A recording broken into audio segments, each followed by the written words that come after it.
안녕하십니까. 리얼미터 더 여론 시간입니다. 벌써 대선 끝난 지 5일이 됐네요.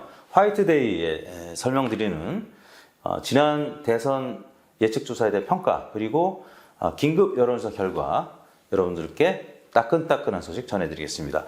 리얼미터는 보시다시피 대선 출구조사 혹은 예측조사 발표한 6개 언론사 혹은 조사기관 중에서 당당 한 3위 정도 되는 것 같습니다. 사실 방송 3사가 가장 정확했죠. 그 다음에 채널 A 리서치 앤 리서치 그리고 리얼미터가 이재명 후보는 0.7%포인트 차이, 윤석열 후보는 1.6%포인트 차이로 오차범위에 적중했습니다.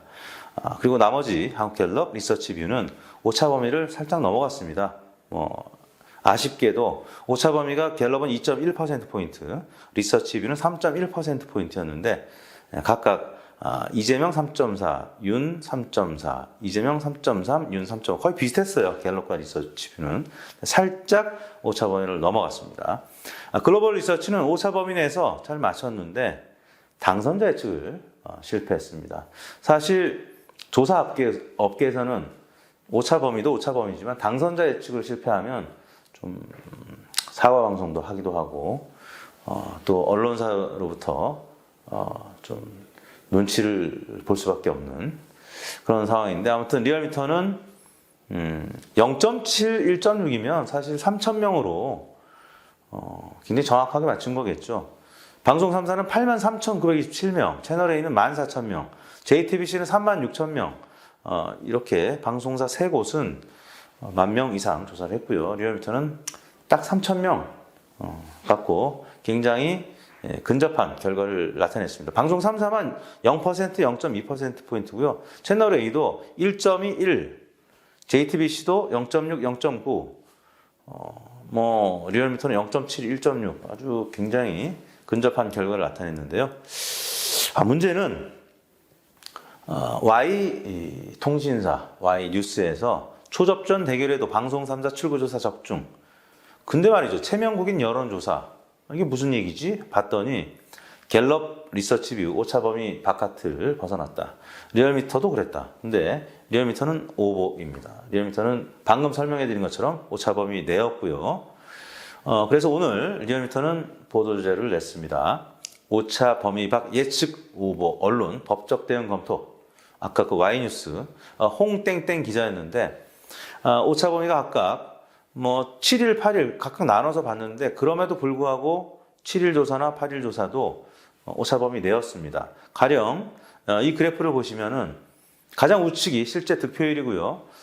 이 홍 기자라는 분이 7일, 8일 비교했는데 7일도 위아래를 비교하는 것이 아니라 윤석열 후보 50.2 그리고 실제 득표율 48.6, 1.6%포인트 차이라는 거. 이재명 후보는 46.5 대 47.8 1.3%포인트 차이라는 거. 근데 저희가 7일 걸로 한 게 아닙니다. 8일 걸로 했죠. 그러면 8일 것도 1.6 그리고 0.7%포인트 차이인 겁니다. 왜 하필이면 7일 것 딱 하루 들어가지고 그것도 오차범위 낸데 오차범위를 벗어났다고 얘기를 했는지 이해가 안 가고요.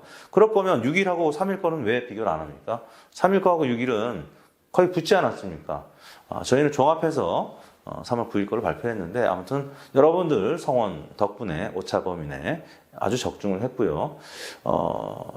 다행스럽게 녹화 직전에 이 Y뉴스 쪽에서 연락이 왔습니다. 죄송하다.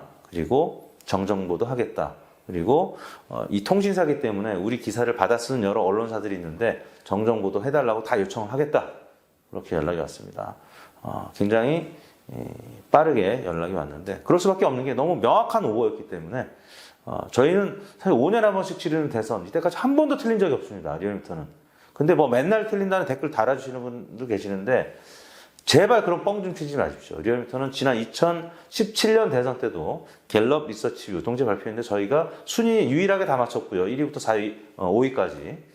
나머지 기관들은 4위가 동률이거나 4, 5위가 바뀌었어요. 저희는 오차범위 내에서 순위까지 1위부터 5위까지 다 맞추기 어렵습니다. 전화조사로. 출구조사는 사실 대선조사는 오히려 틀리기가 어렵죠. 8만 명, 10만 명 이렇게 조사하는데요. 물론 방송 3사 조사도 지방선거나 총선은 단 한 번도 의석을 맞춘 적이 없습니다. 지난 총선 때 유일하게 리얼미터만 JTBC랑 해서 야당 의석을 맞췄습니다. 리얼미터에 대해서 자꾸 잘못된 정보를 유포하는 분들은 이 해당 언론사처럼 네티즌들도 저희가 가만히 안 두겠습니다, 여러분들. 좀 정확한 정보를 말씀해 주시면 감사드리겠고요. 여담입니다만 정봉주 전 의원이 정봉주 TV에서 리얼미터 이택수 대표가 이재명 후보 절대 안 된다, 윤석열 후보가 된다, 이거를 뭐 4, 50분 동안 통화했다고 이제 뻥을 치었는데, 사실은 정봉주 전 의원이 3월 7일인가 전화 왔습니다. 그래서 한 9분 정도 통화를 했는데 뭐 다른 얘기를 했습니다. 저하고 뭐 이런저런 다른 얘기를 할 게 있어서 했는데, 그 다음에 누가 될 것 같냐? 그래서 윤석열 후보가 박빙 우세고 여전히 유리한 구도입니다. 윤석열 후보가 될 가능성이 조금 더 큽니다라고 했죠.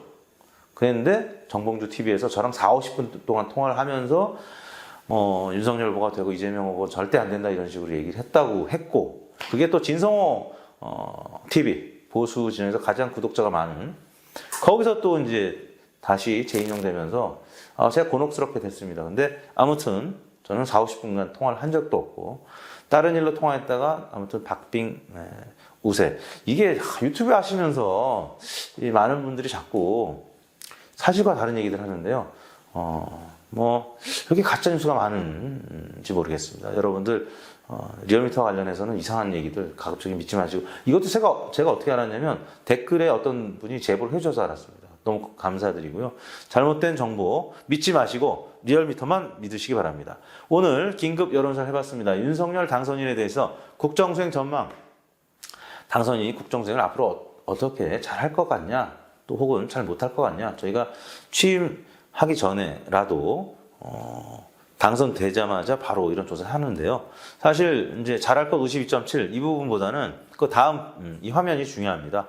과거 이명박, 박근혜, 문재인 대선 끝나자마자 똑같이 했는데 첫째 주에 잘할 것 79.3, 또 64.4, 74.8 이런 순으로 나타났고요. 윤석열 후보는 그에 비하면 좀 낮은 수준입니다. 왜냐? 워낙 박빙으로 끝났고 그 여진이 아직도 이어지고 있습니다. 윤석열 후보는 이겼지만 아주 크게 이기지 못했고, 이재명 후보는 졌지만 젖잘싸라는 얘기가 나오니까, 물론 저도 젖잘싸라는 졌지만 잘 싸웠다 이런 부분이 민주당의 쇄신에 큰 도움은 안 될 것이라고 봅니다만, 그래도 격려 차원에서 굉장히 구도상 어려운 선거였는데도 불구하고 이재명 후보 잘 싸웠다, 이 부분은 부인할 수 없을 것 같습니다. 그리고 이제 지방선거에서도 워낙 석패를 했기 때문에 민주당이 참패하지는 않을 것이다. 만만치 않게 또 지역별로, 특히 경기도지사 같은 경우는요, 이재명 후보가 더 많이 득표했거든요. 서울도 윤석열 후보가 더 득표는 했습니다만 격차가 크지는 않았어요. 그래서 수도권은 이번 지방선거도 꽤 접전이 일어날 가능성이 있다는 것이고요. 차기 대통령 1순위 국정 가치, 정의, 화합. 역시 정의가 가장 높네요. 윤석열 후보한테는 과거 검찰총장 이미지가 남아있고, 물론 진보 진영에서는 검찰 개혁이 이제 중요하다고 생각을 하지만, 보수 혹은 중도 보수 유권자분들께서는 여전히 정의를 좀 바로 세워달라, 이런 요구가 굉장히 많이 있는 것 같습니다. 두 번째는 최우선 국정 과제인데 경제 성장과 일자리 창출, 이 부분 가장 중요하게 나왔고요. 두 번째가 못지않게 정치 개혁 및 부패 청산입니다. 정치 개혁과 부패에 대해서도 여전히 국민들이 윤석열 후보한테 기대하는 바가 많네요. 그 다음에 이제 집값 안정 등 부동산 문제 해결. 이게 보통은 문재인 정부 때는 이제 좀 수위였는데 1위나 2위였는데 이게 이제 윤석열 당선이 나오니까 조금 뒤로 밀렸습니다. 집값이 좀 떨어질 것이다라는 어떤 자동적인 기대가 있나 보죠. 사실 보수 정권에서는 집값이 오를 때도 있었지만 떨어질 때가 더 많아서 그랬던 모양입니다. 마지막입니다. 정치 보복 지속 전망.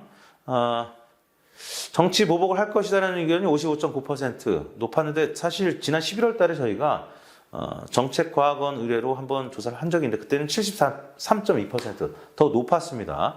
한 20%포인트 가까이 낮아졌음에도 불구하고 여전히 윤석열 당선인이 정치 보복하지 않겠느냐. 왜냐하면 지난 대선 과정에서 윤석열 후보가 적폐청산 이런 얘기를 하면서 정치보복 논란이 한번 있었기 때문에 여전히 50%를 넘는데 그 전보다는 좀 줄어들긴 했습니다만 아무튼 정치보복에 대한 걱정을 하는 분들이 많이 계신 것 같습니다. 자, 오늘 저희가 조사한 부분 여기까지고요. 아무쪼록 윤석열 당선인이 정치보복 이런 논란에서 좀 벗어나서 진짜 본인이 얘기하는 대로 통합의 정치, 화합의 정치, 그리고 우리나라가 선진국으로 더 한 걸음 도약하는 그런 대한민국이 됐으면 좋겠습니다. 다음 주에도 윤석열 당선인의 국정 전망, 그리고 문재인 대통령 또 정당 지지도 계속 소개해드리도록 하겠습니다. 오늘은 더이런 이것으로 마치겠습니다. 충성!